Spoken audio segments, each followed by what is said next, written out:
بەرنامەی ئەمڕۆ بە سپۆنسەری کۆمپانیای ئەسێ بۆ بازرگانی مۆبایل شیری ئەڵتونسا.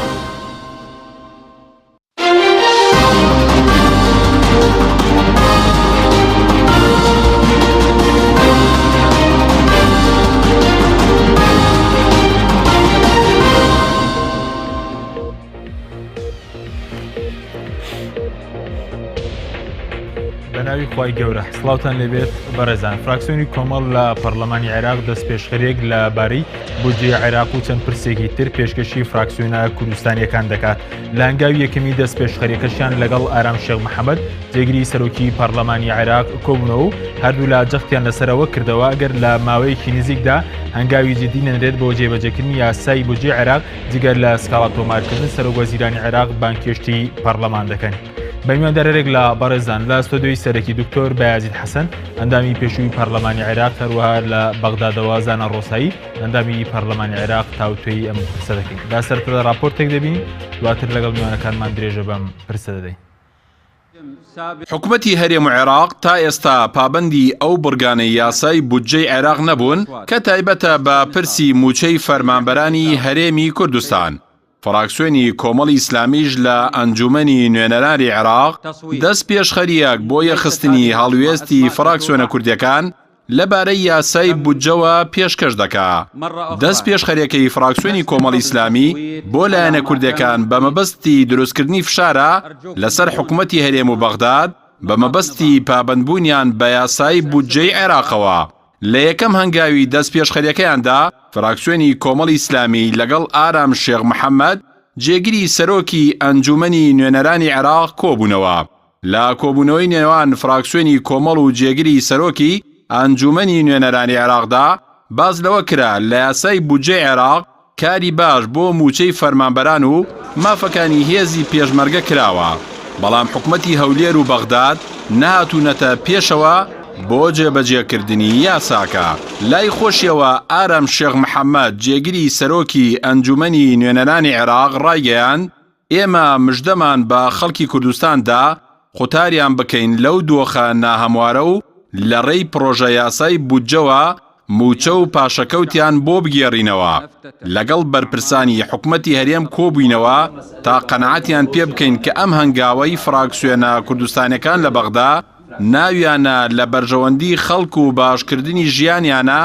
نەک دژایەتی هیچ کەس و لایەنێک. ئەوانیش بەڵێنیان پێداین هەوڵی جددی بدەن بۆ چارەسەرکردنی کێشەکە. بەڵام تا ئێستا هیچ هەنگاوێکمان نەبینیوە لەسەر ئەرزی واقع بۆ جێبەجێکردنی پرۆژە یاساکە. بۆیە ئیتر کاتی ئەوەیە بیر لە هەنگاوەکانی داهاتوو بکەینەوە. ئەحمەدی حاجی ڕەشید سەرۆکی فراکسیۆنی کۆمەڵی ئیسلامیش لە کۆبوونەوەیان لەگەڵ جێگیری سەرۆکی ئەنجومەنی نوێنەرانی عێراق ئاماژەی بەوە کرد فراکسیۆنەکەیان سەردانی فراکسیۆنەکان دەکات تا هەڵوێستێکی هاوبەش گەڵاڵە بکەن و ئەو بەڵێنانەی بە خەڵکیان داوە لەسەر ئەرزی واقع جێبەجێ بکەن. لە کۆبوونەوەکەی نێوان فراکسیۆنی کۆمەڵی ئیسلامی و جێگیری سەرۆکی ئەنجومەنی نوێنەرانی عێراق جەخت لەوە کرایەوە ئەگەر بەم زوانە هەنگاوی جددی نەنرێت بۆ جێبەجێکردنی یاسای بودجەی عێراق جگە لە سکاڵا تۆمارکردن لە دادگای فیدراڵی حەیدەر عەبادی سەرۆکی ئەنجومەنی وەزیرانی عێراق بانگێشتی پەرلەمان دەکەن. یاسای بودجەی عێراق لە مانگی یەکی ئەم ساڵەوە چۆتە بواری جێبەجێکردنەوە، بەڵام تا ئێستا هیچ کام لە حکوومەتی عێراق و حکوومەتی هەرێمی کوردستان پابەندی ئەو بڕگانە نەبوون کە تایبەتن بە چارەسەرکردنی موچەی فەرمانبەران و کێشەی موچەی فەرمانبەرانی هەرێم بە هەڵپەسێدراوی ماوەتەوە.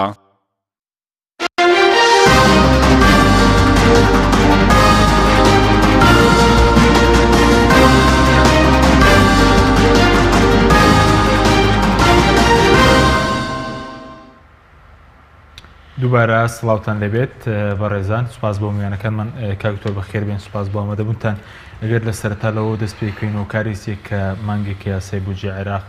چۆتە بواری جێبەجێکردن، بەڵام تا ئێستا لە هەرێم و بەغدادەوە جێبەجێ نەکراوە. اینجا لە ئاستی کوردستان لە ئاستی عێراقیش لایەنە کوردیەکان یەک هەڵوێز نین لەبارەی ئەم یاسایەوە. بەڵە سوپاس بۆ کەناڵەکەتان و بۆیە بەڕێز و بۆ بینەران لەگەڵ بەڕێز کاکزاناش خۆی بودجە بۆ ساڵێکە بەڵێن بۆ ساڵی 2017 لە یەکێکی 2017 دەست پێ دەکات تاکو سیوێکی 2017 خۆی ئەم ساڵ لە چاو ساڵەکانی کە زووتر یاسای بودجێ لە پەرلەمانی عێراق پەسەند کرا ساڵان لە مانگی 2 مانگی 1 جاریوا بە دەگەیسە مانگی 3 بەڵام ئەم ساڵ کە تەماشاکەین خۆشبەختانە زوو بودجەکە پەسەندکرا بەڵام لە بودجەکە هەندێک ئەوەی تیا بڵێن دەربارەی دارایی هەرێمی کوردستان و بەغدا ئەوەیە کە هەرێمی کوردستان ڕۆژانە تیات 550,000 بەرمیل 300 کەرکووک و 250 هەرێم تەسلیم بە سۆمۆی کات و لە بری ئەوەش حکوومەتی عێراق لە سا هەفتەیە موچێمان بۆ بنێرێ بەڵام مەرجێکی تیا ئەوساڵ مەرجەکە ئەوەیە یەکەم جار دەبێت حکوومەتی هەرێمی کوردستان موچەی فەرمانبەراندا دوایی کەماوایە بۆ موچێ بۆ بڵین بۆ بەکاربەری بەکار بێنرێ بەڵام ئەوە ئەمڕۆ حوتی مانگە کە تەماشاکەین نە حکوومەتێرم قسەیە بەغداش بێدەنجی لێ کردووە من پێم وایە ئێستا وەختیەوەیەکەوە بڵین نوێنەرانی خەڵکی کوردستان ئەوانەی لە پەرلەمانی عێراقن بتوانن بڵین لە ناو پەرلەمانی عێراق ئەوکو بڵین تەحشیدێکی بۆ بکەن هەروەها بتوانن لەوەشکەن لە محکەمەی فیدرالی شکات کە بزان ئایا خەتای حکوومەتی عێراقە یان خەتای حکوومەتی هەرێمی کوردستانە لەبەرەوەیکەوە محکەمەی فیدرالی عێراق باڵاترین محکەمەی عێراق ئەو شتەکانی لە دەکاتەوە هەروە دەتوانن لە پەرلەمانی عێراقیش چ وەزیرێک یا سەرۆکی ئەنجومەنی وەزیران بانکەنە پەرلەمان تەمان بانکردنەکە چەند نوعێکیەیە جاری وا پێڵن ئیستیزاح بۆ ڕوونکردنەوەیە ئەوەی چی لە ناکەوێتەوە بەڵام بۆ ئیستیجواب ئەوەیە کە ئەگەر بێت و لەسەر مەسلەیەک لێپرسینەوە لە سەرۆکی ئەنجومەنی وەزیران بکرێت و بەڵام دوای دەرکەوێت کە ئەو جوابانە بەدڵی ئەنی 50 کەس تەقدیمی کە بڵێن ئەو جوان بەدڵ نێدەیخەنە دەنگدانەوە و ئەگەر نیوە زایدێکی دەنگدەران لە پەرلەمان دەنجیاندا ئەغلبی مطلقای 1965 ئەوە متمانە لە سەرۆکی ئەنجومەنی وەزیران وەردەگە بەڵام بەداخەوە حکوومەتی هەرێمیش ئەو قەیرانەدارای بەری حکوومەتی هەرێمی گرتوتەوە تەماشاکەی خەڵک باری دارایی خراپ بە موچەی فەرمانبەران بە مانگانە نیو موچەویش بە 2-3 مانگ جاری ئەدرێت کە تەمەش خەڵکی باری ژیانی خەڵکی کوردستان زۆر خراپە حەقە حکوومەتی هەرێمی کوردستان مشورێکی خواربایان لە باتۆی کەوا بڵین سەرۆکی ئەنجومەنی وەزیران یان بڵین کاک مەسعود لە باتیەوەی 10 جار دەستنە ئەنقەرە با 2-3 جار چوبانە بەغدا نێوەی ئەوەندەی کە لە سەخرە چوبانە بەغدا و لەگەڵ ئەوانەی بەغدا دانیشتبان بۆی کەوا بتوان ئەو موچەیە بۆ خەڵکی کوردستان بێ و خەڵک لەو قەیرانی دارایە ڕزگاری بێ بەڵام بەداخەوە حکوومەتی هەرێم وەکو مێشێکی میوان نەبێت بۆچی مێژ میوان نیە پێم وایە بۆ خۆیان تێرن و ئاگان چۆن دەڵێ بە کوردیڵە تێر ئاگای لە برسینە ئەوان بۆ خۆیان تێرن و ئەو داهاتی نەوت و ئەوەیە بە خۆی تەخشان و پەخشان دەکەن گەندەڵێکی گەورە لە بوار لە کەرتی نەوتی کوردستاندایە بەداخەوە یعنی ئەگە بتەوێت تۆ زانیاری و داهات لەسەر بەرەمێنای نەوت بەڕاستەقینە دەستکەوێت من پێم وایە وەکو بچی لە سیایی معلومات دەستکەوێت ئاوایانی ئەوەندە نهێنیە من پێشم وایە ئەو داتانێکەوە وەزارەتی سامانە سروشتەکان بڵاوی دەکاتەوە بۆ خۆیان بە ویستی خۆیان دایدەتاشن دەناوانە داتای حەقیقی نین هەروە حکوومەتی هەرێمیش هەر لە ئەوڵەوەیانی بەتەمانە بووکەوە بڵین لەگەڵ حکوومەتی بەغدا ڕێکەوێ چونکە سەرۆکی ئەنجومەنی وەزیران چەند جارێک بەرپرساوتیان ئەگەر بێت و ئێمە دینارێکمان زیاتر لە بەغدا دەستکەوێت لەو بڕەنەوتەیکەوە لە 550,000ەکە ئەوە بۆ خۆمان و بۆ خۆمان دەیفرۆشین و حەقی بەغدامان نابێت ینی دەستکەوتنی زانیاری لەبەر نێو هەرێمی کوردستان و شەفافیت وەکۆیە بە قەدەوەندە قورسە داوای زانیاری لە دەستگای بەڵێ پێم وایە کەس پێ ناڵێ من بۆ خۆم جارێت چوومە لە خولی دوم پەرلەمان جارێت چوومە وەزاری سامانە سروشتیەکان 2-3 مەدیر عامبوو لێم پرسی نێکیانەیەکم معلوماتیان پێ نەکوتم کەس ئاگای لە معلوماتەکان نێ وەکو دەڵێن هەموو معلوماتەکە لە کۆمپیوتەرەکەی بەڕێز دکتۆر ئاشتی هەورامیدا ئەویش لەوانەیە لە فلاشێکدا بێ بەڵێ کەسیش نازانێ ئەوەیە مشکیلەکە ینی خۆی لە سیستەمی دیموکراتیکە ئێمە جانان لافیۆمان لێ دەکەوە هەرێمی کوردستان هەرێمێکی دیموکراتی پێش عێراق کەوتینەوە یەکێک لە بنەماکانی دیموکراتی و بنبڕکردنی گەندەڵی شەفافێتە ئەوەیەکەوە داهاتی نێوت هەموو خەڵکی بزانێ چووکە لە یاسانەوت و غاز هەرێمی کوردستانیش کە لە ساڵی 2007 دەرچووە ئەڵێ نەوت و غاز مڵکی خەڵکی کوردستانە ئەگە مڵکی تەوێ بداهاتەکەش بزانین پارەکەی لەکوێ و لەکوێ دەست دەکەوێت بەڵێ سپاس دەکەم دواتەگەرم وڵای بەڕێز ئەگەر بچین لای کاکزانە زۆر سپاس بۆ بەشداریکردن لە بەرنامەکەماندا ئەگەر سەرەتا هەندێک زانیاریمان پێ بڵێ لەبارەی و ناوەڕۆکەی ئێوە لەبارەی و دەست پێشخەری ئێوە کە دەستان پێکردووە لەبارەی بودجە و چەند پرسێکی تر بۆ سەردانیکردنی فراکسیۆنە کوردیەکان و ئەمڕۆژ لەگەڵ جێگیری سەرۆکی پەرلەمانی عێراق لەبارەی ئەم دەست پێشخەریە کۆبوونەوە. بەڵێ بسم الله الرحمن الرحیم سلااوڕێز بۆ کاک دکتۆر و جەناب و بینەرانی ئازیزیش. طبعا ئەمڕۆ مانگێک و 7 تێپەڕیەوە بەسەر دەرچوونی یاسای بودجەی ساڵی 2007 عراقی و ئێمە بڕیاروا بوو کە پاش تێپەڕبوونی مانگێک دەست بە ئەرچی دووەمی خۆمان بکەینەوە پەرلەمانتار ئەرچێکەمان بریتی بوو لە دانانی یاساکە ئەرچی دووەمان بریتە لە چاودێریکردنی جێبەجێکردنی ئەم یاسایە ئێستا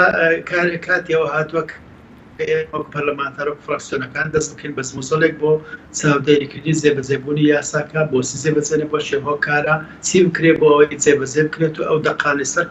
کاغاز لەسەر ئەرزی واقع ڕنگ بداتەوە و کاریگەری ڕاستەخۆی هەبێت لەسەر ژیانی موسەخۆران هەوڵاتیان هەرێمی کوردستان لەم پێناوەدا ئەم کارێکی هەرەوە زیانی تەنها بە ئەندامێکی پەرلەمان و فراکسیۆنێکی سێ کەسی ناکرێت پێویستی بە هەماهەنگی و هاوکاری هەموو فراکسیۆنە کوردستانیەکانە لێرەوە فراکسیۆنی کۆمەڵی ئیسلامی دەست پێشخەرێکی دەست پێ کردووە بۆ ئەوەی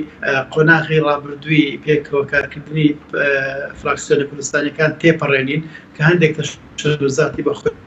دیت بە تایبەتی دوای متمانەسەندنەوە لە وەزیری دارایی فراکسیۆنی زەرد فراکسیۆنی پارتی دیموکراتی کوردستان نیگەرانی هەبوو و مامەڵای نێوان فراکسیۆنەکان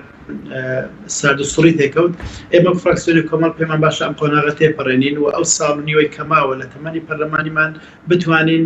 باشتر لێک نزیک بینەوە و هەماهەنگی بکەین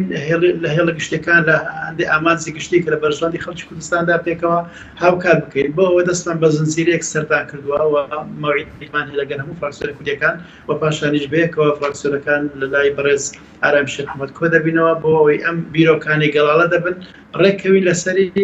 و هانی فراکسیۆنی پارتی دیموکراتی کوردستانیش بدەین کە ئەم قۆناغە تێپەڕێنێت واز لەم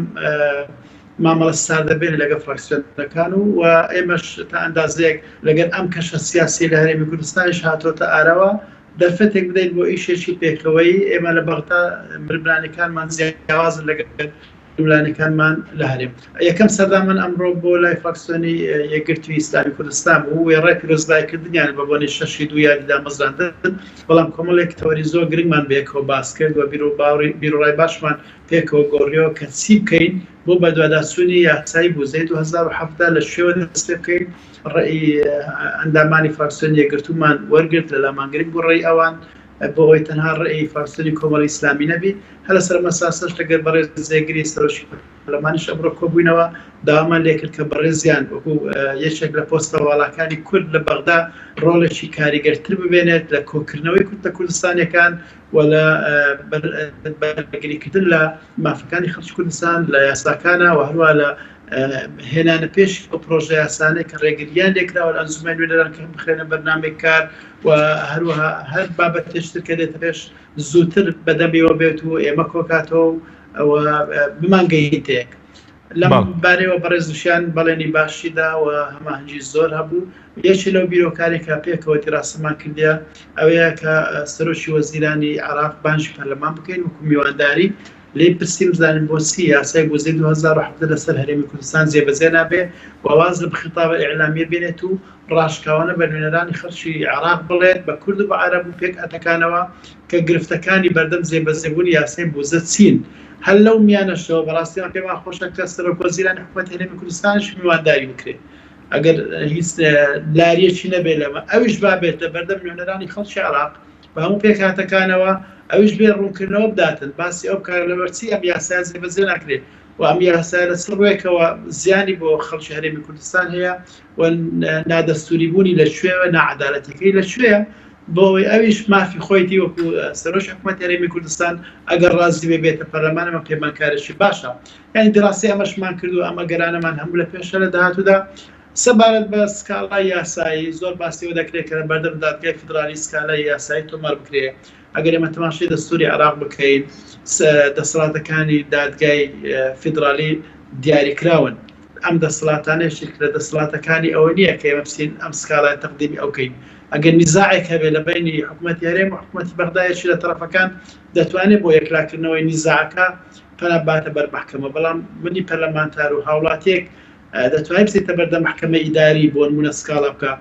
موظفێک بچیان سە موظفێک هەرێمی کوردستان بچن سکاڵا بکەن بڵێن ئێمە موظفین بەیانیان ساعت 8 دەستینەدەوە ئەم ساعت 3 دێنەوە کەسی موسەکەی خۆمان بە تەواوی نادرێتێ ئەم سکاڵایە بکەن لە حکوومەتی بەغدا یان لە حکوومەتی هەرێم بڕیارێکی دادگا بەدەست بێنن و ئەو بڕیارە هێدێتی کاری لەسەر بکرێن بەڵام ئێمەکو پەرلەمانتار ینی بەڕای خۆمەکو شارەزایش لە یاسا ئێمە لەم بابەتە ڕەنگە بۆمان نەبێت بچین لە بەردەم دادگای اتحادی سکاڵا بکەین لە حکوومەتی هەرێم یان لە حکوومەتی ناوەندی جگەر لە یەک بڕگە نەبێ بڕگەی کە پەیوەندی بە موچەی پێشمەرگەیە کە ئەمزارە بە مادەیەکی جیا ڕێکخراوە پەیوەندی بە ڕێژەی 70% نیە پەیوەندی بە داهاتی نەفتەوە نییە وەکو بەشێکە لە مەنزومەی ئەمنی عێراقی و ئەم ئەرکەش بەڕای من دەگەڕێتەوە سەر وەزارەتی پێشمەرگە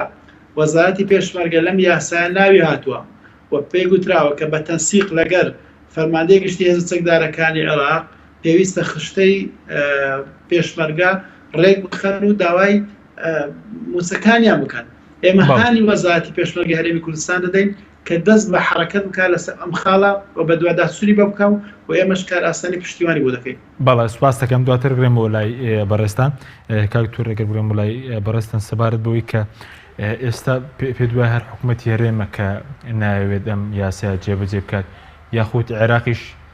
زۆر مەبەستی نییە کە ئەم یاسایە جێبەجێ یاسایی بودجە. وڵا کۆمنتێکم لەسەر قسەکانی کاک زانە هەبوو یەکەمیان اختصاصاتی محکمەی فیدراڵی دەڵێگە بێت و کێشە لە نێوان هەرێم و بە حکوومەتی فیدراال دەست بێ و محکمەی فیدراالی یەکلای دەکاتەوە یان کێشە لە نێوان پارێزگا و هەرێم و پارێزگا و حکوومەتی فیدراالی هەرێم و حکوومەتی فیدراالی ئەوەی اختصاصاتی محکمەی فیدراالیە یعنی ئەوەش کێشەیە کێشەی دارایی گەورەترین کێشەیەکەوە دروست بووە هەروە کاکزانە باسی وەشی کردکە بڵێن بەڕێز نسیڤان بارزانین پێتە بەغدا ئەو پەرلەمانی کوردستانیان داخستۆ ناتە بەردەم پەرلەمانی کوردستان ئاستە بەردەم پەرلەمانی عێراق بێگومان من پێم وایە چاکترین شت ئەوەیەکەوە پەرلەمانی کوردستان بکارە بکرێتەوە هیچ نەبێت بۆی پەرلەمان سەرۆکی ئەنجومەنی وەزیرانی کوردستان باکاو لەسەر و قەزەی لی بپرسێتەوە هەروەها بچێتە بەغداش دەبێت پێم وایە ئەگە پەرلەمان ئەم پەرلەمانی عێراق ئەو جارە زیاتر بڵین بەکار بێت و وا بکە بتوان ئەو کێشەیە حەلکەنچکەوە کێشەیە کەس و دوو کەس و 1000 کەس نییە یعنی کێشەی هەزارها خێزانە لە هەرێمی کوردستان کەوا موچیان نییە یعنی دەتوان بەڵام وەکو باسم کرد محکمەی فیدراالیش دەتوانێت یعنی لەو کێشە حەلکات چکە کێشەیەکە حەلیکە بە چ ڕێگەیەک بوونە دەتوان بڵین خەڵک یا پەرلەمانتارەکان داوای لە محکمە فیدراالیکەن بڵێنەوە کێشەیە کە لە نێوان هەرێم و بەغدا یان بڵێن عبادی بڵێەوە هەرێم نەوتەکەی نانەریان یا هەرێم لە بەغدا بڵێ ئەوە موچەکەمان ناتی یعنی دەتەوە کێشەکە لە نێوان هەرێم و بەغدادایە بەڵێ ئێستا بەبێەوەی کە بڵین سەر وەزیرانی عێراق یاخود حکوومەتی هەرێم ئەم پرسە باتە دادگای فیدراالی فەرمانبەر ئەوانەش دەتوان بە بۆچوونی بەڕێز لەگەڵ پەرلەمانتەرەکان والله ئەو کێشەیە بۆ خۆی اختصاصی محکمەی فیدراالی دیارە اختصاصێک وەکو باس بە لە دەستوری عێراقدا ئەو پێشەش اختصاصەیەکەوە هاتووە وەکو بڵین کێشەکە بێت و لە نێوان هەرێم و لە نێوان بەغدا بێت حکوومەتی فیدراال بێ لە نێوان هەرێم و پارێزگایەک بێ لە نێوان پارێزگا و پارێزگا بێ لە نێوان پارێزگا هەرێم بێ ئەوە حکوومەتی فیدراالی تەداخولیانە بەڵام لێرە کە تەماشاکەین ئێستا کێشەی دارایەکەش کێشەیەکە لە نێوان حکوومەتی فیدراالی و حکوومەتی هەرێمی کوردستان ئەو دەڵێن نەوتم ناداتێویش دەڵێ پارەکەم بۆ نانێرێت یعنی حەقە و کێشەیە محکمەی فیدراالی پێم وایە ئەو لامانەوە ترە بۆیکەوە یەکلایەکە چکە باڵاترین دادگایە لە عێراق و ئەو شتەکان یەکلایی دەکاتەوە بەڵام بەداخەوە لەوانەشە بڵین لە محکەمی فیدراالیش ئەگەشکاتیشکەی لەوانە 6 مانگی پێ بچێ ئەو جا بودجەکە دەکاتە مانگی 9 و بودجەکەش ساڵی بودجەش خلاص دەبێت زۆر جاریوە محاکمەیە ئەوە دەبێت یعنی محکمەیە جاری وا زۆر شتەکان زۆر تاخیر دەکەن ئەوەشەیە جاری وا تاخیر دەکەن جاری وا لەوانەیە بڵین لایانی سیاسی پێوێتە ناو محکمەکەەوە یان بەوەی سیاسی محکمەکە دواخن ینی ئەوانە شێنی ئەو ئەگەرانە شەیە کە محکمەکە یان بڵین بە ئەمدەن بان قەسکەوە بڵین دوای خەنیا قەزێکە وا درێژەی پێ بدەن تاکو ساڵەکە خلاص دەبێت بەڵام ئەوەی کە گرینگە ئەوەی کەوا بڵین موچەخۆرانی کوردستان بڵین بۆ خەڵکی کوردستان بە وەزعدار لە وەزعدارایی کە تێدایە ئەوانە ڕزگاریان بێت ینی ئەوە چارەسەرە یان بەداخەوە هیچ لایەکیان نەحکوومەتی بەغدا و نەحکوومەتی هەرێم نێتیان نێ دیارە نێتیان نێکەوە بێن ئەو کێشە حەلکەن وەکو باسم کرد وەکو بڵین سەرانی هەرێم حکوومەتی هەرێم لە باتووی 1000 بستان قەرە باس 5000 بسن بۆ بەغدا و لەگەڵ بەرپرسانی بەغدادانش ئەو کێشە هەڵ بکرد چنە سوێنە بەغدا من پێم وایە کە دەچن بڵین نیۆڕۆ دەچن شەوەکەی دێنەوە ینی تا ئێستا بەرپرسانی حکوومەتی هەرێم وازام شەوێک لە بەغدا نامێنەوە شێوە سەعادە دێنەوە بۆ کارەکەی نازانم خۆیان بە خەڵکی بەغنی حکوومەتی عێراقی نازانن ئەتۆ تاکو دەستور هەبێ و تاکو داوای مەعاش لە بەغدا بکەی و یعنی مزاهدەی سیاسی ئەوانە ناخوا بڵێ هەچەندکەوا ئێمە هەموو کورد لەگەڵ سەربەخۆی هەرێمی کوردستانی کورد نییە لە کوردستاندا پێ خۆش نەبێ کەوا کوردستان سەرخۆ بێ بەڵام سەربەخۆی کوردستانیش ینی دۆخێکی ینی ئیجابی ینی دۆخێکی دەوێتەوە بتوانین ناوماڵی کورد ڕێخێەوە وای لێ بکەیتەوە هەموو خەڵکی کوردستان بە خاکی خۆی بزانێ ئەوەی لە کوردستانە بەی خۆی بزانێنی خەڵک ینی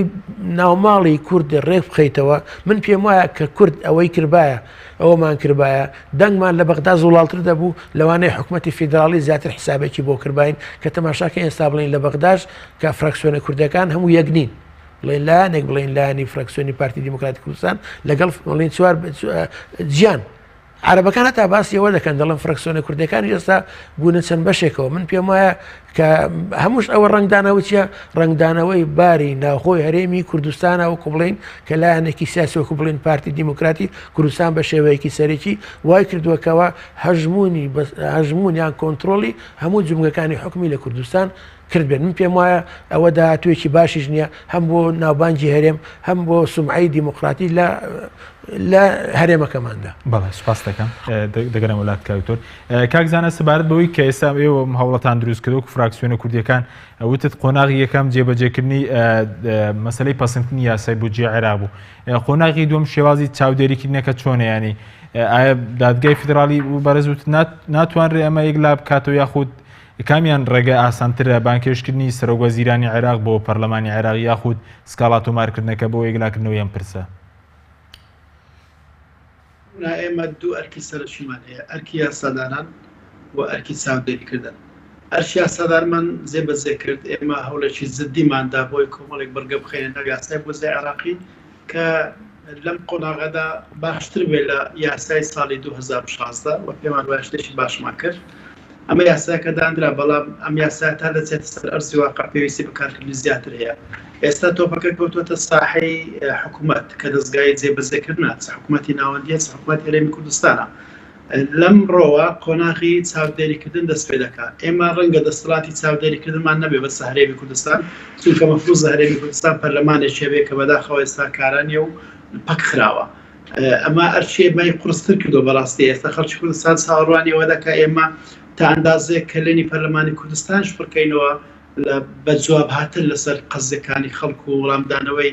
شێشەکانیان و بەدووادا چوون لە بۆیان بەڵام بەلایکەم ئێمە دەسەڵاتمان هەیە لەسەر حکوومەتی ناوەندی بۆیە ئێستا ئێمە لە ڕێگای ئاراستەکردنی پرسیار لە ڕێگای میوانداریکردن لە ڕێگای استیزۆابکردن بەکارهێنانی ئەدەواتی پەرلەمانی دەتوانین وەزارەتی دارایی بێگە وەزیری دارایی ئێستا هەبوایە سەرۆکی وەزیران بێکە ئەو بەرپرسە لە تەواوی حکوومەتێکی خۆی بانکەینە پەرلەمان و قسەی پێ بکەین بەڵام بێگومان کە دەشێتە پەرلەمان دەبێ ئەوش لە بەرچاوی خۆمان بگرین ڕەنگە قسەکانی هەرێمی کوردستان ئەزیاد بدات ڕەنگە ڕاستیەکان بخاتە ڕوو بەڵام گرنگە لە ئێمە ڕاستیەکان لە ئێمە گرنگە ئەم ڕاستیە بار بەلای چێداکەوی بەلای هەرێمی کوردستاندا ئەکەوێ بەلای حکوومەت ناوەندی داکەوێ میم ئەوێ خەڵکی عێراق خەڵکی هەرێمی کوردستان ڕاستیەکان بزانێ و ئەو کاتیش دەرفەتیش بۆ پەرلەمانتانان دەبێتەوە کە تعقیب بکەن لەسەر وەڵامەکانی ئەوی و گفتوگۆی لەگە بکەن و پرسیاری ئاراستە بکەن ئەویش دیسان حتمەن جوابی خۆی هەیە بۆ هەموو پرسیارانێکە ئاراستەی دەکرێت کەواتە ئەمە یەکێکە لەو خیاراتانی کە لە بەدەستی ئێمەدایە سەبارەت بە محکەمەی اتحادی دووبارەی دەکەمەوە 8 دەسەڵات هەیە لەناو دەستوری عێراقی باسی لێوە کراوە ئەم لەم 8 دەسەڵاتانە تەنها ڕێک کە هەبێت بۆ ئەوەی پەنا بینە بەر محکەمەی اتحادی دەبێت تەرەفەکانی نیزاع بێ ئەگەر حکوومەتی بەغدا سکاڵا لەسەر هەرێمی کوردستان تۆمار بکات دەتوانێت ئەگەر حکوومەت هەرێمی کوردستان سکاڵا لەسەر حکوومەت ناوەندی تۆمار بکات دەتوانێت بڵێ پابەندیە بە یاساکەیان بڵێ ئەم یاسایە ئەو مانای و ئەو مانایی هەیە ئەم بڕگە یاسایە بەم شێوە جێبەجێ دەکرێت بەم شێوە جێبەجێ ناکرێت بەڵام بەڕای من ئێمە پەرلەمانتارین هاوڵاتیەک لەم بابەتە ناتوانێت بچێت سکاڵە تۆمارکەەوە ئەو ئەم لایەنە پەیوەندی دارانیە محکەمەی اتحادی یان دەبێت تەفسیری دەستورت بۆ بکات یان دەبێت تعارض بینی خانەکان باز دەکات یان چێشە بینی مؤسساتی دەوڵەت یەکلا دەکاتەوە یان وەڵامی تاعنەکان دەداتەوە تاعنی هاوڵاتیان لە قراراتی پەرلەمان یان تاعن لە دەستوری قوانین ئەمان دەسەڵاتەکان دیاری کراون بەڵام ئەگەر مەسەل بینە سکاڵاکردن وەزارەت پێشمەرگەت بۆی هەیە سکاڵا بکات حکوومەت هەرێم بۆی هەیە سکاڵا بکات وەروە حکوومەت ناوەندی بۆی هەیە سکاڵا بکات بە شێوەکان بەڵام ئیستینکافکردن لە جێبەجێکردنی قانون خۆی تاوانە قانونێک ئێستا دەرسوەرە عێراق پێ گوتێ قانونی بودجەی ساڵی 2017 ئەو لایەنێک کە زێبەزەی ئەم قانونە ناکات لە هەر بەڵگەیەکیدا کەم تەرخەمە و مخالفی قانونە. لەم ڕۆوە ئێمە دەتوانین ئیستیزواب بکەین، پرسیار بکەین، بانجی پەرلەمانی بکەین. وەکو گوتم فەرمانبەرانی هەرێمی کوردستانیش دەتوانن وەکالەت بدەنە پارێزەرێک لە بەغدایان چەند پارێزەرێک و بە ناوی شخصی خۆیان وەکو فەرماندەر کە لایەنی زەرمەندن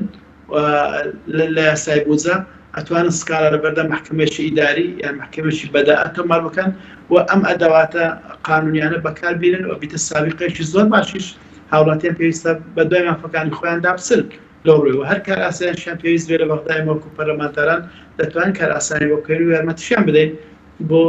گەیاندنی کەیسەکان بە نەتیجەیەک. بەڵێ زۆر باشە بەس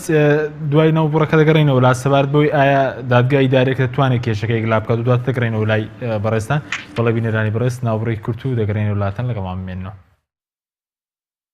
بەرنامەی ئەمڕۆ بە سپۆنسەری کۆمپانیای ئەسێ بۆ بازرگانی مۆبایل شیری ئەڵتونسا.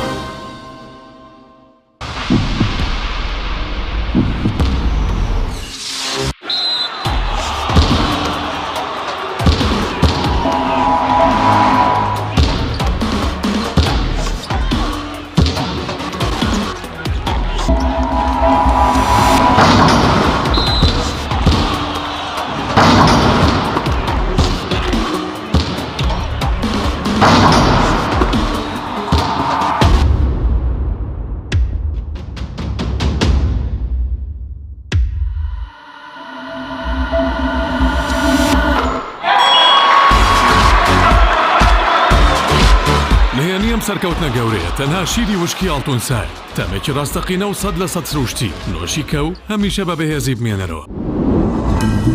تۆپ ئارت تاکە بریکاری تۆڕی میدیایی کۆمەڵ بۆ دروستکردن و بڵاوکردنەوەی ڕیکلام. تۆپ ئارت.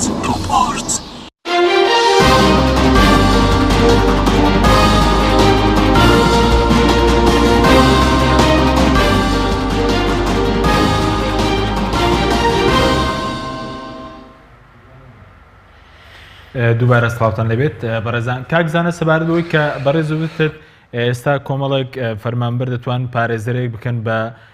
وەکیلی خۆیان و لە دادگای ئیداری لە بەغداد ئەم دادگای ئیداری دەتوانێت چ ڕۆڵێک ببینێ ئەگەر هاتوو هاوڵاتیان ئەم ڕێکارە بگرنە بەر یاخود پەرلەمانتارانیش ینی ناتوانن مەسەل لە ڕێگەی دادگای ئیداریەکەوە ڕێکارەکە بگرنە بەر؟ ناسوکە لە یاسای مرافعاتی مەدەنی عراقی ئەو کەسێکە داوا دەزوڵێنێ سکاڵا دەزوڵێنێ دەبێ بەرژەوەندێک کەوتوێتە خەتەر متەزەرر بوو بێت یان خەوان بەرژەوەندی بێ لەم قزیە ئێمە و پەرلەمانتاران ڕەنگە داوامان لێوە نەژرێ بەڵام فەرمانبەرانی هەرێمی کوردستان کە خۆیان زەرمەندن لەم یاسایان مەسلحەتیان کەوتوتە مەترسی ئەوان بۆیان هەیە داوا تۆمار بگەن پێویست ناکە هەموو فەرمانبەرانی هەرێم بێ هەر دە کەسیان کەمتر لە دە کەسیش ئەگەر بێکەوە وەکارەت بدەنە پارێزەرێک بڕمونە لە بەغدا ئەم داوای بزوڵێنێ دەبێتە سابقەیەکی قانونی زۆر باش و محکمەی ئیداری بەدوەدا سون دەکات و لە سدا بڕیارێک دەرەکات ئەم بڕیارەش ئەو محکمە تەماشای نەسخە قانونیەکان دەکات و شێوازی تەقدیمکردنی داواکە کاریگەری زۆری هەیە ڕەنگە بڕیاری محکمە دەبچێت بڕیاری محکمەش ینی واجبی جێبەجێکردنە ئەم بڕیارە دەدرێتە لایەنە پەیوەندیارەکان حکوومەتی عراقی و دەبێت ئەوان بچن تانەی لێ بدەن لە بەردەم محکمەی تەمیز یا بینێرن بۆ شوێنەشی باڵاتر و دێنە سەرخەت کە هاتنە سەرخەت یعنی زم و زۆڵێ دەکەوێتە بابەتەکە ئەوە ناسارن وەڵامی دادگا بدەنەوە ناسارن تانە لێ بدەن ناسارن وەکو تەرەفێک حازر من لە داواکە ئەو کات نوێنەری حکوومەت دەبێت ئامادە بێت لە داواکە وەڵامی سکاڵەکان بداتەوە ئەمە زم و زۆڵێک دروست دەکات بەلای کەم فشارێکی زۆر باش دەبێتن و پشتیوانەکی قانونی باش دەبێت بۆ داواکاریەکانی خۆش کوردستان. بەڵێ سپاس دەکەم دواتەگرم بۆ لای بەڕێست کاک تور سەبارەت بە مەسلەی لێپرسینەوەکە بە بۆچوونی بەڕێزت بانکێشکردنەوەی کە فراکسیۆنە کوردەکان یەگرتو بوون بانکێشتی عبادی بکەن بۆ پەرلەمان یاخود ڕێگە قانونی کامیان بۆ خەڵک باشترە. من پێم وایە یەکەم جار ئەوە بکەن لە خطوە یەکەم دەست پێ بکەن کە بڵێن سەرۆکی ئەنجومەنی وەزیران بانکەن ئەوە یاساکە یاساک لە عێراق دەرچوە و ئیشی پەرلەمانی وەکو کاکزانە باسی کرد یەکەم میشی چاودێریە چاودێری جێبەجێکردنی یاساکانە ئەوەی بڵێن یاسای بودجێ ساڵی 2017 بۆ ئەو مادەیە کە پێیوەستە بە بڵێن باری پەیوەندی دارایی نێوان هەرێمی کوردستان و عێراق بۆ جێبەجێ ناکرێت یەکەم جار لەوە دەست پێ بکەن ینی فشار بۆ سەرۆکی ئەنجومەنی وەزیران بێن چکە بڵین لە عێراق ئەو هەیە وەزیر بێچی هەچی هەیە بانجیکەی دێنە وەزە ئەوان دێنە پەرلەمان و ینی ڕێز لە پەرلەمان دەگرن بەڵام شتێکی کەش هەیە من پێم وایە ینی چ حکوومەتی عێراق باشە بۆ بەڕێز عەبادی دوسێ مانگ پارە نانێرێ بزانین حکوومەتی هەرێمی کوردستان چی دەکات یان حکوومەتی هەرێمەر بۆ یاسپاچی دوو مانگ نەوتەکەی نەربا تەسلیمی حکوومەتی عێراق بزانێ حکوومەتی عێراق ینی چەند بە پیرداوایان چەند پارەکە دەنێرێ منەوەختە بەڵام بەداخەوێستا هیچیان ینی ئەوان نەکردو بڵێن هیچیان بڵین دەست پێش خەرێکا بڵێن عەبادی ئێستا بڵین پارەی مانجیەک ئێستا بڵێن حوتی دویە کە پارەی مانجی و دوی ناربا بزانێ ئایا کاردانەوەی حکوومەتی هەرێم چێنە ئایا نەوتەکە ڕادەست دەکات ڕز ناکات بێگومان ئەو 550,000 کە وەکو باسە کرد 300,000 کەرکووکە و 250 هەرێمە تۆ نەوتەکە لە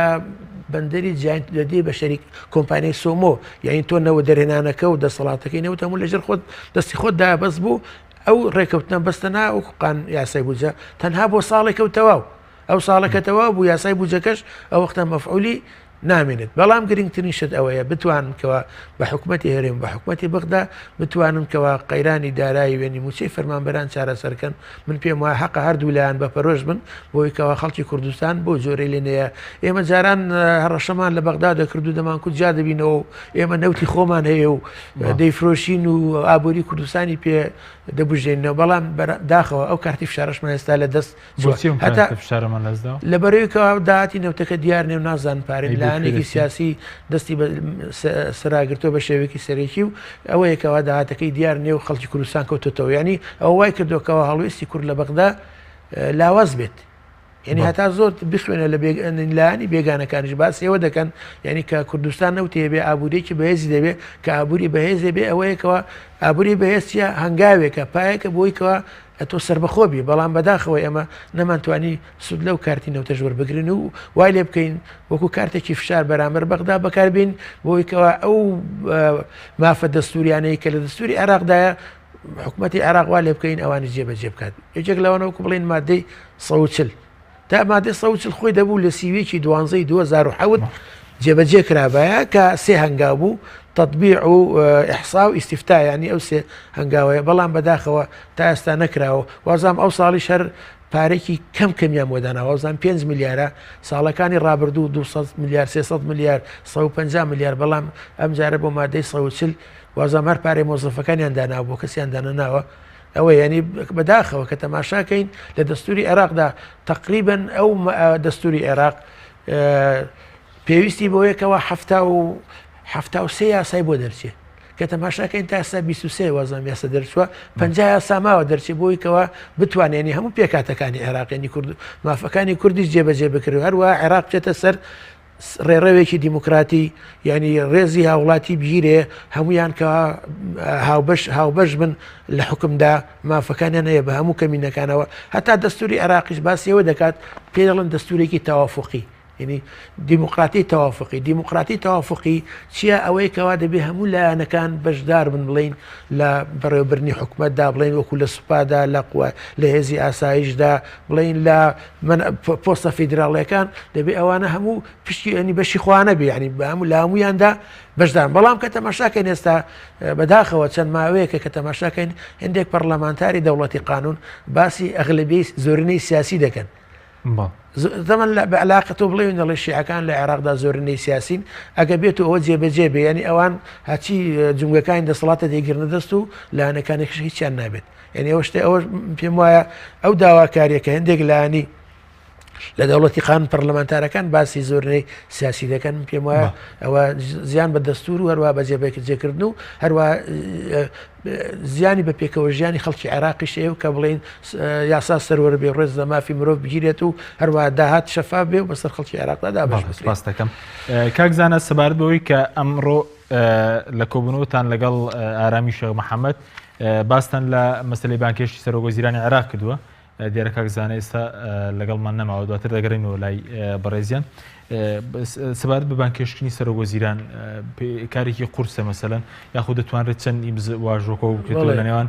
پەرلەمانتاران بۆ ئەم پرسە خۆی ئیسیجوابێن لێ پرسیینەوە 25 ئیمزای بۆ کەسێکی دەکاڵێ ئەو کەسێکی 25 ئیمزاکۆ دەکەیەوە تۆ ئەو شتانی کە دەتەوێت لە سەرۆکی ئەنجومنی لە وەزیرێکی بپرسی هەموو شتەکان دەبێت بنووسی یەک بە یەک دەیدەیە سەرۆکاتی پەرلەمان سەرۆکاتی بەڕان لێکڵونێکە ئایا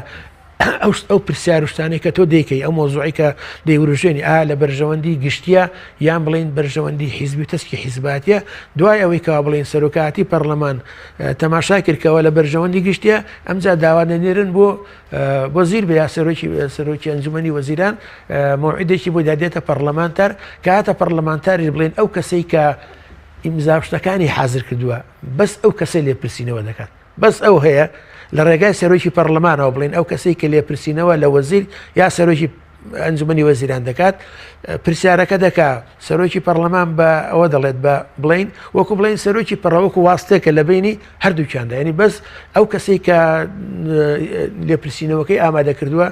ئەو پرسیاران هەیەی ئەو دەتوان بەس ئەو دەتوانێت لە ئەو کەسی کە بڵێن سەرۆکی ئەنجومەنی وەزیران بێ یا وەزیر بێ یا بەڕێوەبەرێگشتی بکە ئەو لێ بکە کەسی کە بۆی نیە لە ئەندام پەرلەمانکاریکە کەوتە پێویستی بە 25 واژۆی پەرلەمان 25 واژۆیە کۆی کاتەوە بڵێ کۆی کاتەوە تەبەن دێنووسێ شتەکان چێ مۆزوعەکان چێ دانووسێ و یا بڵین بەقووەت شتێکی دەنووسێ بڵێن بۆچی بانگی دەکەوە لە بەرچێ و هۆیەکانی دەنووسێ و دێداتە سەرۆکاتی پەرلەمان بە سەرۆکاتی پەرلەمانش دەبەرسێکیان ڕازی بن هەرسێکیان ڕازی نەبێ شتەکە ناڕێشتەکە نابێت وەزیاسان نیە بۆ کورد کە نوێنەرێکی لە سەرۆکاتی پەرلەمان ئەم پرسە بخاتە من پێم وایە ئێستا بڵێ پەرلەمانی عێراقەوە بەڵێ من پێم وایە بڵێن کاگارام لەوەیە و تاسیرێکی زۆری هەیە و هەروە لە عێراقی شتێکی باوە بڵێن وەزیر بێت سەرۆکی ئەنجومەن زێوەرەزەران بێ زۆر ئاسای بێتە پەرلەمان و ڕوونکردنەوە دا و زمانی ئێمەز بڵێن تا جارێ لێ پرسینەوەن لە حوسێن شارستانیش کرد پەرلەمانتارێکی حیزبی فەزیلە بوو ئێستاش دووسێ وەزیر بڵین خالد عوبەیدی بوو یا وەزیریکە زۆریان لە بڵێن بەڕێز شارزێباریشیان لێپرسینەوە کراوە دوایە لایان برد ینی لە عێراق شتێکی ئاسایە کە بڵێن وەزیر بانکەی و لێپرسینەوە لەگەڵکەی تامان لەسەر بەرژەوەندی گشتی و لەسەر ئەوانەی کە هەندێک بڵێن ئاکار یا کردار بکەکەوە زیانی بۆ بەرشەوەندی یا لەسەر گەندەڵی بێ یا لەسەر ئەوەیەکەوە ئەو دەسەڵاتی بەدەستێتی بۆ مەبەستیکە بەکاری نابێ شتێکی ئاسایە بەڵێ زۆر باشە سەبارەت بە یاسای بودجەوەی کە تاکو ئێستام یاسەیە جێبەجێ نەکراوە بەڵام ئێستا لە نەشەکان لەو دوێنێ سەردانیاریی کوردستانیان کرد پرۆژێکیان پێشکەش کردووە لەو پرۆژەی شتێکی تێدا سەبارەت بەوەی کە گەشتبیونی بەسەرچەکنی پەیوەندیەکان هێرین بەڵە بە تایبەتی لە مەسەرەی نێوتودارەی شتێکی لەسەرەوە تەیە نەخێر هەر بزڵبەت ئەو ینی ئەوە تا ئەوەی کە پێ دەڵێن تەسوێ وەتەنی ئەلێرەیانی ڕێکەوتنی نیشتیمانیان چارەسەری نیشتیمانی کە تەماشاکەی وەکو زۆر مادەکانی ئەگەر تەماشاکەی بزڵبەت ینی مادەکانی دەستوری عێراق هێناوانە لێویاندانەوە زوربیان ئەوەیە ینی مادەکانی دەستوری عێراقی ئێستا وەکو بڵێن منەوت و غاز دەڵێن نەوت و گاز مڵکی هەموو عێراق و دەبێت بە گوێرە ژمارەی دانیشتوان داهاتەکەی بەسەر خەڵکدا دابەشێرەوە ئەو پارێزگانێکەوە زیانیان بەرکەوتووە نسبەتێکی زیاتران بێ بۆیکەوە ئەو زیانەی قەرەبوو بکرێنەوە هەروە لە مادەی 112 دەستوری بڕگەی ئەلفی دەستوری عێراقدایە کە تەماشاکەین زۆریان مەسەد بڵێن حەزری نظامی بەعس و تەکفیری ئەوانە ئەوە مادەیەکی دەستوری عێراقە کە تەماشاکەین زۆریان نظامی لامەرکەزی ئیداری ئەوەی محافظەکانە هەر لە دەستوری عێراقدایە کە تەماشاکەین زوربەی مادە دەستوریەکانە بەڵام من پێم وایە ینی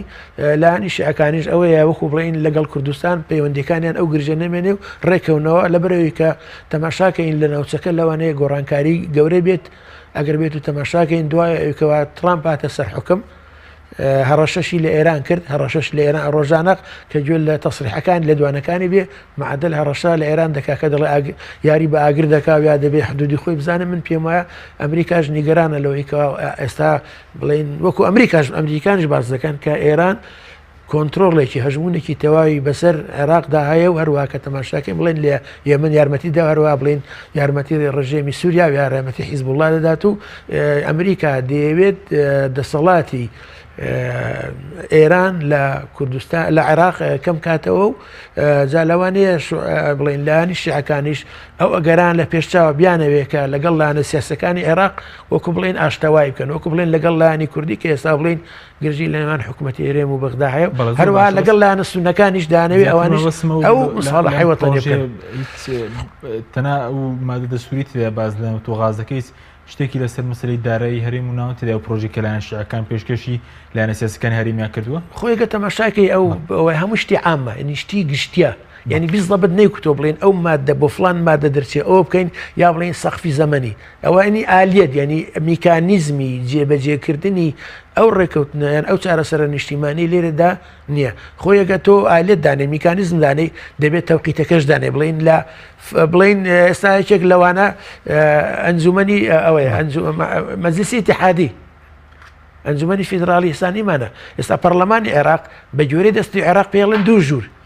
ژووری نوێنەران و ژووری ئەنجومەنی فیدراڵی ئێستامە ژووری مەجلیسی اتحادەکەمان نییە کاچەندە کە زۆر پێویستە ئێستا کە قەرارێک لە پەرلەمانی عێراق دەرچێ لە ئەنجومەی نوێنەران مسادقەیکەن دەبێت بۆ بچێ بۆ مەجلیسی اتحادەکە بچێ لەوێژ مسادقە جاری وا لەوانەیە ئەوە بزان شتێکی تا بیگەڕنەوە لە خولیەکەمی 4 ساڵی عێراق لە 2006 بۆ زۆردا بڵێن لە سەر کۆمار ئەو وەختە بەس خولیەکەم بۆی هەبوو ئەو یاسانی کە لە پەرلەمان پەسەند دەکرێن بیان گەڕێنێتەوە بۆی کەوا چاک بکرێت بەڵێ سپاس دەکەم کاکزانە سەبارەت بە مەسلەی کۆکردنەوەی واژۆ بۆ بانکێشکردنی عەبادی یعنی هیچ تاوتوێەوە کراوە لەناو فراکسیۆنە کوردیەکان کە لە ماوەیەکی نزیکدا بانکێشی بکەن وەکو چارەسەرێک بۆ یەکلاکردنەوەی کێشەی موچەی فەرمانبەران ئەمە کارێکی ئاسانیش نییە بۆ ئێوە لە ناو پەرلەمانی عێراق و فراکسیۆنە کوردیەکان بەڵێ گوتم ئەمە ئەمڕۆ دەستان بە هەنگاوەکانی سەرەتایی کردووە ڕاوێژمان بە فراکسیۆنی یەکگرتوویستانی کردووە و ڕاوێژمان بە بەڕێز جێگەی سەرۆکی پەرلەمان کردووە و لە بەیانیەوە لەگەڵ فراکسیۆنی کوردەکانی تر گفتوگۆ دەکەین لەو بارەوە ئەگەر بە هەمووان بە هەماهەنگی هەمووان بێت هەنگاوەکە باشترە مەخۆشین تەنها فراکسیۆنی کورد و فراکسیۆن پیاسدێ بۆی بیرۆڕای هەموو فراکسیۆنە کوردستانیەکان بێ ئەو کات ئێمە باشتر دەتوانین ڕوبەڕووی ئەم بابەتە بینەوە مەوعیدێکی دیاریکراو نییە بۆ کۆکردنەوەی ئیمزا مەوعیدێکی دیاریکراو نییە بۆ بانگەشتی بەڵامەوە یەکێکە لەم خیاراتانێک لە بەدەستمانە و یەکێکە لە ئەداواتە پەرلەمانیەکان و وەکو دکتۆرش باسی کرد نە سەرۆکی وەزیران و نە هیچ وەزیرەشیش لە عێراق خۆی نادزێتەوە لە کۆبوونەوەکانی پەرلەمان تا ئەندازێکی زۆر پەرلەمانی عێراقی لەو بارەوە قورسایی هەیە و هەیبەتی هەیە و ئەوانیش ڕێز لە ڕێوشێنە یاساییەکان دەگرن ئەگەر هاتوو سەرۆکاتی پەرلەمان بە شێوەیەکی فەرمی داوای لە سەرۆکی وەزیران لەسەر داواکاری ژمارە یاسای ئەندامان ئەویش لە مەوعیدی خۆی دێ ئامادە دەبێت و ڕوونکردنەوەی خۆی دەداوە وەڵامی پرسیارەکانی پەرلەمانتارانش دەداتەوە ئەوە ئەم کارەمانەکە لەم هەفتەیە بە گەرمی خەریکین و دراسەی کۆمەڵی خیاراتی تریش دەکەین بەڕاستی بزانین بیربۆچنی فراکسیۆنەکانیش وەردەگرین ئێمە باشترین خیار هەڵەبژێرینیان بە شێوەیەکی تەدریزی هەنگاو بە هەنگاو لەگەر قۆناغەکە ڕۆین چی پێویست بێت بۆ ئەوەی یاسای بودجەی 2017 ڕەنگدانەوەی هەبێت لە سەرهەرێمی کوردستان ئێمە ئەرکی خۆمان جێبەجێ دەکەین لە پەرلەمانتار بەڵام لەگە حکوومەتی هەرێمی کوردستان بڕیاری دابێت و تازە بە هیچ شێوەیەک پابند نەبێت بە یاساکە و بەدیلێکی باشتریشی پێنێ بۆ خەڵکی کوردستان ئەوە هەنجی بێگومان خەڵکی کوردستان ڕووی گلەیان لە ئێمە ناکەن ناڵێن نوێنەرانی کورد لە بەغدا بە ئەرچی خوانە نەستان ڕووی گلەی دەکەوێتەوە سەر حکوومەتی هەرێمی کوردستان دەبێت ئەو وەڵامی ئەم ڕەخنانە و ئەم گلەیانە بداتەوە کە بۆچی لە ساڵی 2017 هیچ بەرەو پێشچوونێک لەباری گوزرانی خەڵک ڕووی نەدا بۆچی موچەکان چارەسەر نەکران بۆچی سیستەمی پاشەکەوتی موچە دەستکاری نەکرا بۆچی کۆمەڵێک پرسیارە دەبێت ئەم کاتە حکوومەتی هەرێمی کوردستان وەڵامیان بداتەوە زۆر باشە بەس ئەگەر ئێوە دوایە قۆناغە بانکێشکردنی سەرۆک وەزیرانی عێراق ئیشی مەسەلەن کاری لایەنە سیاسیەکان بۆ جێبەجێکردنی یاسای لە کوردستان چییە و خەڵک بەڕێز باز لە خەڵک دێک هەڵوێستی خەڵک دەبێت هەڵوێستی چۆن بێ مەسەلەن دەتوانێت چی کاریگەریەکێ بێت وەڵامی لایەنە سیاسیەکانی بەشدار لە حکوومەتی هەرێمی کوردستان بەڕاستی دەبێت ڕۆڵێکی کاراتر ببینەوەی ئێستا هەیەە بە تایبەتی کۆمەڵ و یەکگرتووی یەکێتی نیشتیمانی کە ئێستا وەزیرەکانیان تا ئێستا لەناو حکوومەتی هەرێمدا دەوام بن و بەرگری لە سیاسەتەکانی حکوومەتی هەرێمی کوردستان دەکەن دەبێت بێنە ژێرباری بەرپرسیارەتی یان دەبێت ئەوانیش تەحملی مەسئولیەتی هەموو کەموکوڕیەکانی حکوومەت بگرن ئەستۆ یان دەبێت لەناو ئەنجومەنی وەزیران خاوەنی قسە و بڕیاری خۆیان بن و بەڕاشکاوی بە خەڵکی کوردستان بڵێن کە ئێمە داوامان لە ئەنجومەنی وەزیران کردووەوە ئەوە ڕێئیمانە لە ئەنجومەنی وەزیران کە هەنگاوێک بنێت لەم بارەوە ئێمە کۆبوونێکمان کرد تەوان نوێنەرانی لیژنەی دارایی و سەرۆک فراکسیۆنەکان لەگەڵ حکوومەت لە مانجی ڕابردوو کۆبوونەوە و بڕیار وابوو کە منسقێکیش دانرا لە نێوان حکوومەت هەرێم و فراکسیۆنە کوردستانیەکان و بڕیار وابوو کە حکوومەت هەرێمی کوردستان ئەو ڕێ بگرێتە بەرە کە باشترینە ئەگەر دۆلارێکی زیاتر بە عێراق تەنە باتە بەرەوە بەڵام هیچی بە دووادان هات ئەم قسانە نەبوونە واقع نەبوونە ڕاستی. بەڵای سوپاس دەکەین کاکتۆ دو پیسەرمان زۆر بە کورتی ئێستا لە عێراق بەس باسی پەرلەمانتاران دەکەی ئەی وەزیرەکانی ناو حکوومەتی عێراقی کە کوردن ئەوان ئەریکیان چییە؟ من پێم وایە وەزیرەکانیش لە ئەنجومەنی وەزیران کاریگەریانە بیان لەوێ ئەو مەسئلە لە ئەنجومەنی وەزیرانی عێراق باسکەن بەزێک شتێ پێم خۆشە ڕوونی کەمەوە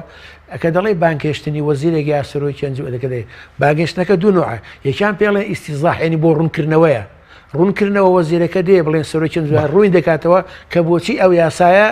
ئەوە نەکراوە بەڵام ئیستیجواب لێ پرسیینەوە ئامەتەن بە زۆری ئیستیجواب چی لە دوادێت متمانە سنەوەی لە دوادی یاری دەستێنەوە لەسێن بەڵام بۆ مەسلەی ئیسیزا عەربیش 25 کەسی دەوێت 25 ئیمزای دەوێت بۆ ڕوونکردنەوەش دەتوان یەکەم جار بڵێن پەرلەمانتارانی زۆر باش داوای ڕوونکردنەوە بکەن لە ڕۆڵی پەرلەمانتارنەکەی وەزیرەکانی کوردنەوە بەڵێ من پێم وایە دەبێ وەزیرەکان و ئەوانەی کەوا لە بەغداد دەسەڵاتیانە لە حکومەتی فیدراڵی سەر و کۆمار بڵێ ئەو وەزیرانی کەوا هەمانن لە ئەنجومەنی وەزیرانی عێراق دەتوانن لە دانیشتنی ئەنجومەنی وەزیران ئەو کێشەیە بروژێن کەوا بۆچی بڵین حکوومەتی فیدراڵی بۆ ینی پارە نانێرێ یا بۆ ناینێرێت تەمان حکوومەتی فیدراڵی ئەڵێگە هەرێم نەوتەکە بنێرم میش پارەکە دەنێرم بەزێکشتێ هیوادارم کەوا بڵێن ناوماڵی کوڕێک بخرێتەوە خەڵکی کوردستانیش بتوان بە ژیانێکی خۆش و ئەو کێشەی قەیرانی دارایش. زۆر سپاس بۆ بەڕێز دکتۆر بایزد حەسەن ئەندامی پێشووی پەرلەمانێرە کە لە ستوری سەرەکی لەگەڵ ماوی زۆر سپاس بۆ بەڕێز زانا ڕۆسایی ئەندامی پەرلەمانێرە کە بەڕێزیان لە بەغدادەوە لەگەڵ ماوە سپاس بۆ بینیانی بڕێز سپاس بۆ ئەوکارم تا بەرنامەی شتر خۆتانەوە.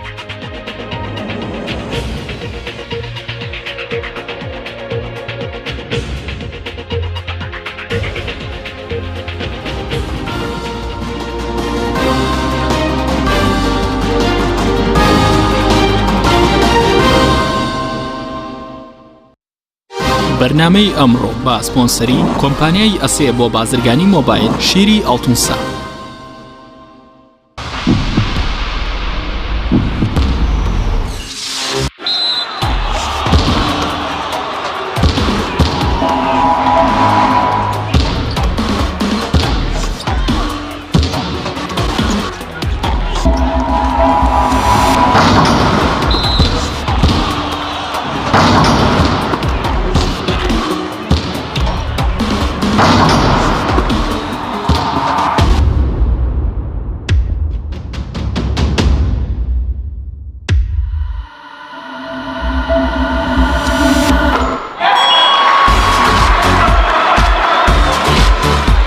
سەرکەوتنە گەورەیە تەنها شیری وشکی ئەڵتونسای تەمێکی ڕاستەقینە و 100% سروشتی نۆشی کەو هەمیشە بە بەهێزی بمێنەرەوە. تۆپ ئارت تاکە بریکاری تۆڕی میدیایی کۆمەڵ بۆ دروستکردن و بڵاوکردنەوەی ڕیکلام. تۆپ ئارت.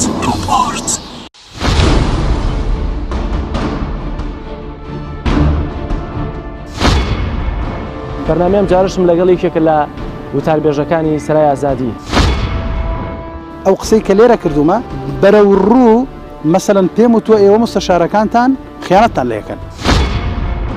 وەکو مامۆستایانی ئاینی کە باگراوندێکی ئیسلامیتان هەیە و ئیسلامین و مسلمانن چۆن هاتوونەتە ناو سەرایەکەوە کە پێش ئێوە بەدەست خەت و ئەڵمانیەکانەوە. لوتکەی قەندیل گەوەی ماکۆک پێدەشت و بناری حەمرینین بڕنەوەکەی شێخ مەحموود و شمشێری سەلاحەددینین. خەڵکی